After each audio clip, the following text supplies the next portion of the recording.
ನಮಸ್ಕಾರ, ಸಮತಾ ನ್ಯೂಸ್ಗೆ ಸ್ವಾಗತ. ಬಿಜೆಪಿಯ BLA-2 ಕಾರ್ಯಾಗಾರ ಮತ್ತು ಆತ್ಮನಿರ್ಭರ ಭಾರತ ಹಾಗೂ ವಂದೇ ಮಾತರಂನ 150ನೇ ವಾರ್ಷಿಕೋತ್ಸವ ಸಮಾರಂಭ. ಚಿಕ್ಕಬಳ್ಳಾಪುರ ಲೋಕಸಭಾ ಸದಸ್ಯರಾದ ಡಾಕ್ಟರ್ ಕೆ ಸುಧಾಕರ್ ಅವರು ಶಿಡ್ಲಘಟ್ಟ ನಗರದ ಬಿಜೆಪಿ ಸೇವಾ ಸೌಧ ಕಚೇರಿಯಲ್ಲಿ ಹಮ್ಮಿಕೊಂಡಿದ್ದ ಬಿಜೆಪಿ BLA-2 ಕಾರ್ಯಾಗಾರ ಮತ್ತು ಆತ್ಮನಿರ್ಭರ ಭಾರತ ಹಾಗೂ ವಂದೇ ಮಾತರಂನ 150ನೇ ವಾರ್ಷಿಕೋತ್ಸವ ಸಮಾರಂಭದಲ್ಲಿ ಭಾಗಿಯಾಗಿ ಮಾತನಾಡಿದರು.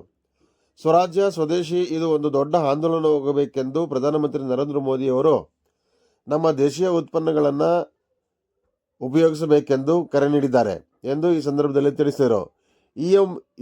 EVM ಬಗ್ಗೆ ಮಾತನಾಡಿದ ಸುಧಾಕರ್ ಅವರು EVM ಬಗ್ಗೆ ಮಾಹಿತಿ ನೀಡಿ, ತಾಕತ್ತಿದ್ದರೆ ರಾಜ್ಯ ಸರ್ಕಾರ ಏನು 136 ಸೀಟುಗಳನ್ನು ಗೆದ್ದಿದ್ದಾರೆ ಅಂತ ಹೇಳುತ್ತಿದ್ದಾರೆ. ಅವರು ರಾಜೀನಾಮೆ ನೀಡಿ ಬ್ಯಾಲೆಟ್ ಪೇಪರ್ನಲ್ಲಿ ಚುನಾವಣೆ ನಡೆಸಲು ನಾವು ಸಿದ್ಧರಿದ್ದೇವೆ. ಕಾಂಗ್ರೆಸ್ ಸರ್ಕಾರ ಸಿದ್ಧರಿದ್ದರೆ ರಾಜೀನಾಮೆ ಕೊಟ್ಟು ಚುನಾವಣೆಗೆ ಸನ್ನದ್ಧರಾಗಲಿ, ನಾವು ರೆಡಿ ಇದ್ದೇವೆ ಎಂದು ತಿಳಿಸಿದರು. ಇದೇ ಸಂದರ್ಭದಲ್ಲಿ ಈ ಕಾರ್ಯಕ್ರಮದ ಮುಂಚೂಣಿಯ ಆಯೋಜಕರಾಗಿದ್ದ ಚಿಕ್ಕಬಳ್ಳಾಪುರ ಬಿಜೆಪಿ ಜಿಲ್ಲಾಧ್ಯಕ್ಷರಾದ ಸಿಕಲ್ ರಾಮಚಂದ್ರಗೌಡರು, ಮಂಡಲಾಧ್ಯಕ್ಷರಾದ ಆನಂದ್ ಗೌಡರು, ಮಾಜಿ ಶಾಸಕರಾದ ಎಂ ರಾಜಣ್ಣ, ಮಾಜಿ ಗ್ರಾಮಾಂತರ ಮಂಡಲಾಧ್ಯಕ್ಷರಾದ ಸುರೇಂದ್ರಗೌಡ ಹಾಗೂ ಬಿಜೆಪಿಯ ಕಾರ್ಯಕರ್ತರು ಹಾಜರಿದ್ದರು. ವರದಿ ಅರಿಕೆರೆ ಮುನ್ರಾಜ್, ಪ್ರಧಾನ ಸಂಪಾದಕರು, ಸಮತಾ ನ್ಯೂಸ್, ಶಿಡ್ಲಘಟ್ಟ. ಇದು ಒಂದು ದೊಡ್ಡ ಆಂದೋಲನ ಆಗಿದೆ. ವಿಕಸಿತ ಭಾರತವನ್ನು ಏನು ಕಂಡಿದ್ದೀವಿ ಅದಾಗಬೇಕು ಅಂತಂದರೆ ಆತ್ಮನಿರ್ಭರ ಭಾರತ ಆಗಿದೆ, ಸ್ವದೇಶಿ ಒಂದು ಆಂದೋಲನ ಆಗಿದೆ. ಅದರದ್ದು ಕೂಡ ಇವತ್ತು ಜಿಲ್ಲಾಧ್ಯಕ್ಷರು ಇವತ್ತು ಓದಿಸಿದ್ದಾರೆ. ಅದಕ್ಕೂ ಕೂಡ ನಾವೆಲ್ಲ ಕೂಡ ಒಗ್ಗಟ್ಟಾಗಿ ಈ ಜಿಲ್ಲೆಯಲ್ಲಿ ಕೂಡ ನಾವು ಅತಿ ಹೆಚ್ಚು ಆತ್ಮನಿರ್ಭರ ಭಾರತದ ಕಾರ್ಯಕ್ರಮಗಳನ್ನು ಹಮ್ಮಿಕೊಂಡು ಜನಸಾಮಾನ್ಯರಲ್ಲಿ ನಮ್ಮ ದೇಶೀಯ ಉತ್ಪತ್ತಿಗಳನ್ನೇ ಉಪಯೋಗ ಮಾಡಿಕೊಂಡು ಕೊಂಡುಕೊಂಡು ನಮ್ಮ ದೇಶದ ತಯಾರಿಕೆ ಹೆಚ್ಚು ಪ್ರಸಿದ್ಧಿಯಾಗಿದೆ. ನಾವು ಆತ್ಮನಿರ್ಭರತೆಯನ್ನು ನಾವು ಕಾಪಾಡಿಕೊಳ್ಳಬೇಕು. ರಾಹುಲ್ ಗಾಂಧಿ ಅವರಿಗೆ ಕಲ್ಪನೆ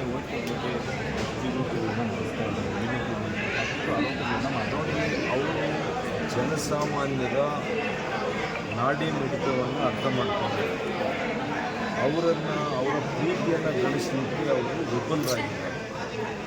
ಒಬ್ಬ ರಾಷ್ಟ್ರೀಯ ಅಧ್ಯಕ್ಷರಾಗಿ, ವಿರೋಧ ಪಕ್ಷದ ನಾಯಕರಾಗಿ ಎಷ್ಟು ಚುನಾವಣೆ ಸೋತಿದ್ದಾರೆ ಅವರು. 2009ರಿಂದ 14, 14ರಿಂದ 19, 19ರಿಂದ 23 ಇಲ್ಲಿ ಚುನಾವಣೆ ಮೇಲೆ ಚುನಾವಣೆ ಎಲ್ಲವನ್ನು ಕೂಡ ಸೋತಿದ್ದಾರೆ. ಹಾಗಾಗಿ ಇವತ್ತು ಅವರ ಪಕ್ಷದಲ್ಲಿ ಅವರ ನಾಯಕತ್ವದ ಪ್ರಶ್ನೆ ಬಂದಿರುವಾಗ ಇವತ್ತು ಅದರ ತಪ್ಪನ್ನು ಭಾರತೀಯ ಜನತಾ ಪಕ್ಷದ ಮೇಲೆ ಹೊರಿಸಿ ಅವರು ತಪ್ಪಿಸ್ಕೋಬೇಕು ಅಂತೇಳಿ ಇದು ಹುನ್ನಾರ ಬಿಟ್ಟರೆ ಇದರಲ್ಲಿ ಯಾವುದೇ ಸತ್ವ ಇಲ್ಲ, ಸತ್ಯ ಇಲ್ಲ. ಇವತ್ತು EVM ಅನ್ನು ಅನೇಕರು ಪ್ರಶ್ನೆ ಮಾಡಿದ್ದಾರೆ. ಸುಪ್ರೀಂ ಕೋರ್ಟು ಅದರ ಬಗ್ಗೆ ದೀರ್ಘವಾಗಿರ್ತಕ್ಕಂಥ ವಿಚಾರಣೆ ನಡೆಸಿದೆ. ವಿಚಾರಣೆ ನಡೆಸಿ ಹೇಳಿದ್ದಾರೆ EVM ಅನ್ನು ಯಾರೂ ಕೂಡ ಟ್ಯಾಂಪರ್ ಮಾಡಲಿಕ್ಕೆ ಆಗಲ್ಲ. ಟ್ಯಾಂಪರ್ ಮಾಡಲಿಕ್ಕೆ ಇವರೆಲ್ಲ ಕೂಡ ಅವಕಾಶಗಳನ್ನು ಕೊಡ್ತೀವಿ, ಯಾರು ಕೂಡ ಮಾಡೋಕ್ಕಾಗಿಲ್ಲ. ಅದೇನು ವೈಫೈಯಲ್ಲೋ ಅಥವಾ ಬ್ಲೂಟೂತಲ್ಲೋ ವರ್ಕ್ ಆಗುವಂಥದ್ದಲ್ಲ, ಸ್ಟ್ಯಾಂಡ್ ಅಲೋನ್ ಮೆಷಿನ್ಸ್ ಅದು. ಕರ್ನಾಟಕದಲ್ಲಿ ಗೆದ್ದಾಗ ಅದನ್ನು ಒಪ್ಕೊಳ್ತಾರ? ಮತ್ತು ಕರ್ನಾಟಕ ರಾಜ್ಯ ಸರ್ಕಾರ ರಾಜೀನಾಮೆ ಮಾಡೋಕ್ಕೆ ಹೇಳಿ ಮತ್ತೆ ಬ್ಯಾಲೆಟ್ ಪೇಪರಲ್ಲಿ ಚುನಾವಣೆಗೆ ಹೋಗೋಣ ಮುಂದಿನ ತಿಂಗಳು. ಧೈರ್ಯ ಇದ್ದರೆ ಅವರು ಚಾಲೆಂಜನ್ನು ಸ್ವೀಕಾರ ಮಾಡೋಕ್ಕೆ ಹೇಳಿ.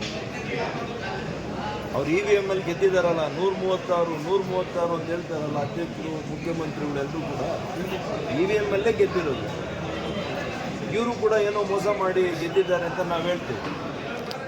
ಎಲ್ಲರೂ ರಾಜೀನಾಮೆ ಕೊಟ್ಟು ಈ ಸರ್ಕಾರವನ್ನು ಡಿಸಾಲ್ವ್ ಮಾಡಿ ಇವತ್ತು ಬ್ಯಾಲೆಟ್ ಪೇಪರಲ್ಲಿ ಚುನಾವಣೆಗೆ ಹೋಗೋಣ, ಯಾರು ಗೆಲ್ತಾರೋ ನೋಡೋಣ. ಆಗುತ್ತೇನ್ರಿ ಇದೆಲ್ಲ?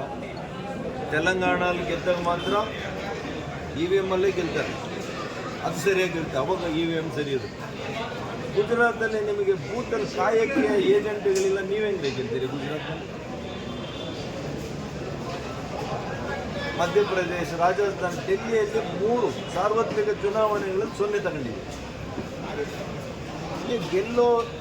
ಗೆಲ್ಲೋದು ಬಿಡಿ, ಗೆಲ್ಲೋ ಕನಸು ಕಾಣಕ್ಕೆ ನೀವು ಇವತ್ತು ಅಸಮರ್ಥರಾಗಿದ್ದರು ಕೆಲವು ರಾಜ್ಯಗಳಲ್ಲಿ. ಹಾಗಾಗಿ ಇದರ ಮೂಲಕ ದೇಶದ ಗೌರವವನ್ನು ಹಾಳು ಮಾಡುವಂಥ ಕೆಲಸ ಮಾಡೋಕ್ಕೆ ಹೋಗಬೇಡಿ.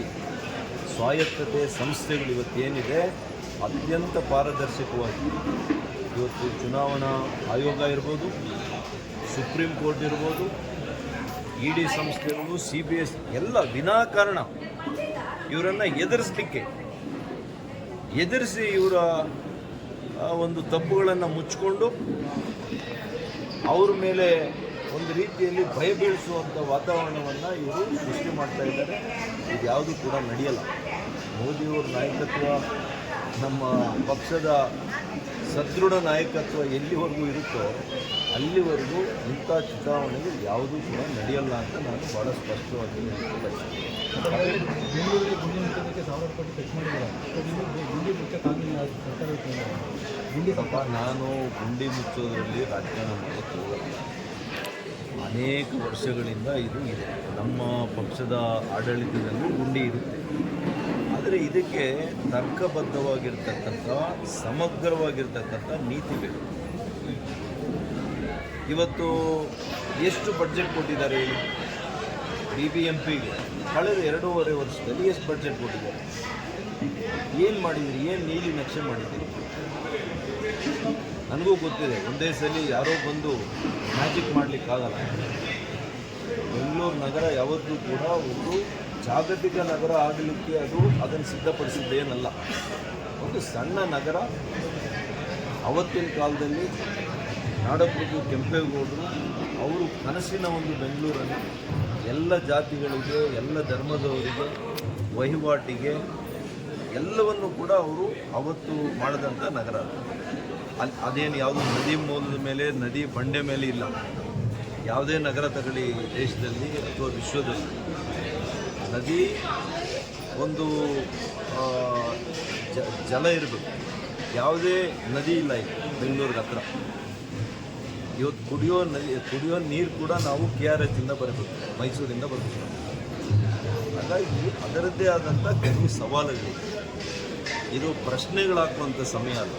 ಇದನ್ನು ಚರ್ಚೆ ಮಾಡಿ ಅದಕ್ಕೆ ಸಲ್ಯೂಷನ್ ಕೊಡುವಂಥ ಸಮಯ. ಇದರಲ್ಲಿ ನಾನು ರಾಜಕಾರಣ ಮಾಡಲಿಕ್ಕೆ ಸಿದ್ಧ ಇಲ್ಲ. ಅವರವರ ಅಭಿಪ್ರಾಯಗಳಿಗೆ ನಾನು ಗೌರವ ಕೊಡ್ತೇನೆ. ಆದರೆ ಇದನ್ನು ಎಲ್ಲ ಪಕ್ಷಾತೀತವಾಗಿ ಅನೇಕ ತಜ್ಞರನ್ನು ಒಳಪಟ್ಟು ಯಾವ್ಯಾವ ದೇಶದಲ್ಲಿ, ಒಂದೊಂದು ದೇಶದಲ್ಲಿ, ಒಂದೊಂದು ನಗರದಲ್ಲಿ ಒಂದು ವಿಶೇಷತೆ ಇದೆ. ಗೊತ್ತಾಯ್ತಲ್ಲ? ಪೆಡೆಸ್ಟ್ರಿಯನ್ ಯಾವ ದೇಶದ ನಗರದಲ್ಲಿದೆ? ಆಮ್ಸ್ಟರ್ಡಮ್ನಲ್ಲಿ. ನೀರಿನ ಒಂದು ಬವಣೆಯನ್ನು ಯಾವ ರೀತಿ ಒಳ್ಳೆ ರೀತಿಯಲ್ಲಿ ಅವರು ನೀಗಿಸಿದ್ದಾರೆ ಅಂತಂದರೆ, ಇವತ್ತು ಆಸ್ಟ್ರೇಲಿಯಾದ ಮೆಲ್ಬರ್ನಲ್ಲಿ, ಸಿಂಗಪೂರ್ನಲ್ಲಿದೆ. ಹೀಗೆ ಒಂದೊಂದು ವಿಷಯಕ್ಕೂ ಕೂಡ ಒಂದೊಂದು ದೇಶದ ನಗರ ಪ್ರಸಿದ್ಧತೆಯನ್ನು ಪಡೆದಿದೆ. ಟ್ಯೂಬ್ ಆಗಿ ಲಂಡನ್ನಲ್ಲಿ ಎಷ್ಟು ವರ್ಷ ಆಗಿದೆ? ಒಂದು ಶತಮಾನದ ಹಳೆಯಾಗಿದೆ ಅಂಡರ್ಗ್ರೌಂಡ್ ಟ್ರೈನ್. ಅಂಥ ಮಹಾನಗರ ಲಂಡನ್ನಲ್ಲಿ ಯಾಕೆ ಮಾಡಿದರು? ಅವತ್ತು ಅಷ್ಟು ಬೆಳೆದಿರಲಿಲ್ಲ, ಅವತ್ತು ಮಾಡಿದರು. ಅವ್ರಿಗಿದ್ದಂಥ ಒಂದು ದೂರದೃಷ್ಟಿ. ಇವತ್ತು ಬೆಳೆದೋಗಿದೆ ನಮ್ಮ ಬೆಂಗಳೂರು. ನಾವು 20 ವರ್ಷ ನೋಡಿದಂಥ, 20 ವರ್ಷದಿಂದ ನೋಡಿದಂಥ ಬೆಂಗಳೂರು ಇವತ್ತಿಲ್ಲ. ಹಾಗಾಗಿ ಇವತ್ತು ಬರೋ ಜನರನ್ನು ನಾವು ತಡೀಲಿಕ್ಕಾಗುತ್ತಾ? ವಾಹನಗಳನ್ನು ಪ್ರತಿ ದಿವಸ ಖರೀದಿ ಮಾಡ್ತಾರೆ. 5,000 ವಾಹನಗಳು ಪ್ರತಿ ದಿವಸ ಹೊರಗಡೆ ಬರ್ತಾಯಿದೆ. ಅದಕ್ಕೇನು ನಾವು ಸಿದ್ಧತೆಗಳನ್ನು ಮಾಡ್ಕೊಂಡಿದ್ದೀವಿ? ಇದೆಲ್ಲ ಕೂಡ ತಾಂತ್ರಿಕ ಸಮಸ್ಯೆಗಳಿದ್ದಾವೆ. ಈ ಸಮಸ್ಯೆಗಳಿಗೆ ಬಗೆಹರಿಸಬೇಕು ಅಂತಂದರೆ ಒಂದೇ ವರ್ಷದಲ್ಲಿ ಆಗುತ್ತೆ ಅಂತ ನಾನು ಹೇಳಲಿಕ್ಕೆ ಹೋಗಲ್ಲ. It has to be a short term, medium term, long term. ಒಂದು 3 ರೀತಿಯಲ್ಲಿ ಒಂದು ಭಾಳಷ್ಟು ದೀರ್ಘವಾಗಿ ವಿಚಾರ ಮಾಡಬೇಕು. ಸಂಬಂಧಪಟ್ಟಂಥ ತಂತ್ರಜ್ಞರನ್ನು ಒಳಪಡ್ಕೊಳ್ಬೇಕು. ನಾನು ರಾಜಕಾರಣಿನಪ್ಪ, ನನಗೇನು ತಂತ್ರಜ್ಞಾನ ಬೇಕಿದೆ? ಅದಕ್ಕೆ ಆದಂಥ ಅರ್ಬನ್ ಪ್ಲ್ಯಾನರ್ಸ್ ಇದ್ದಾರೆ, ಅರ್ಬನ್ ಆರ್ಕಿಟೆಕ್ಟ್ಸ್ ಇದ್ದಾರೆ. ಇವತ್ತು ಕಸದ ಸಮಸ್ಯೆ ಇದೆ. ಕಸನ ಇಡೀ ದೇಶದಲ್ಲಿ ಎಲ್ಲಿ ಚೆನ್ನಾಗಿದೆ? ಇಂಡೋರಲ್ಲಿ ಚೆನ್ನಾಗಿದೆ. ಏನು ಮಾಡ್ತಾ ಇದ್ದಾರೆ? What is the successful solution they? Study ಮಾಡಬೇಕು. ಹಾಗಾಗಿ ಇದೆಲ್ಲ ಕೂಡ ಭಾಳಷ್ಟು ವಿಚಾರ ಮಾಡಿದರೆ ಅದು ನಗರನ ಉಳಿಸೋಣ ಫಸ್ಟು, ಆಮೇಲೆ ನಾವು ರಾಜಕಾರಣ ಮಾಡ್ತೀವಿ. ಬೆಂಗಳೂರು ಮಹಾನಗರವನ್ನು ನಾವು ಉಳಿಸಬೇಕು, ಬೆಳೆಸಬೇಕು. ಅದರ ಕೀರ್ತಿಯನ್ನು ಮತ್ತಷ್ಟು ಅಂತಾರಾಷ್ಟ್ರೀಯ ಜಾಗತಿಕ ಮಟ್ಟದಲ್ಲಿ ಬೆಳಗಿಸುವಂಥ ಕೆಲಸ ನಾವೆಲ್ಲ ಕೂಡ ಮಾಡಬೇಕು ಅಂತೇಳಿ ಎಲ್ಲರಿಗೂ ಕೂಡ ನಾನು ಮನವಿ ಮಾಡ್ತೀನಿ.